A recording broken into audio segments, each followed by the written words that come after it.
میری کلاس میں بہت سے ترکش آف مراکز ہیں، تو وہ کہتے ہیں کہ اگر میک اپ یا نیل پالش لگی ہوئی ہو تو نماز نہیں پڑھ سکتے۔ کیا کہتے ہیں؟ اگر میک اپ اور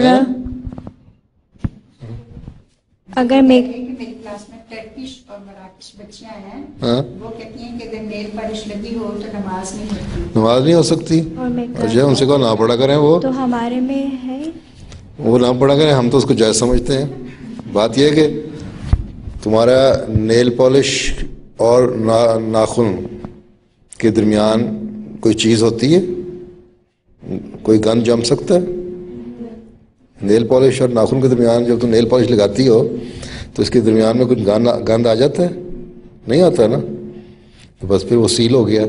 جو چیز سیل ہو گئی اس کا مطلب جو اوپر جو نیل پالش ہے وہی اصل چیز ہے، وہی تمہارا ناخن ہے، اس پہ تم وضو کرو اور نماز پڑھ لو۔ یہ یوں ہی مولویوں نے مسئلے بنائے ہوئے ہیں، نماز نہ پڑھنا زیادہ بڑا گناہ ہے اور نسبت اس قسم کے مسائل کر کے تو نمازوں کو چھوڑنا ٹھیک ہے۔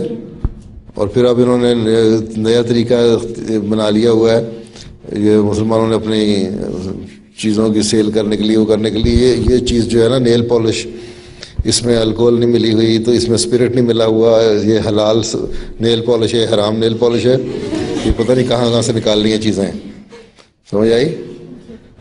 تمہارا یہ کہ میک اپ کیا ہوا ہے تو وضو نہ کرو اس بہانے کہ ہم نے میک اپ کیا ہوا، میک اپ خراب ہو جائے گا، وہ غلط ہے۔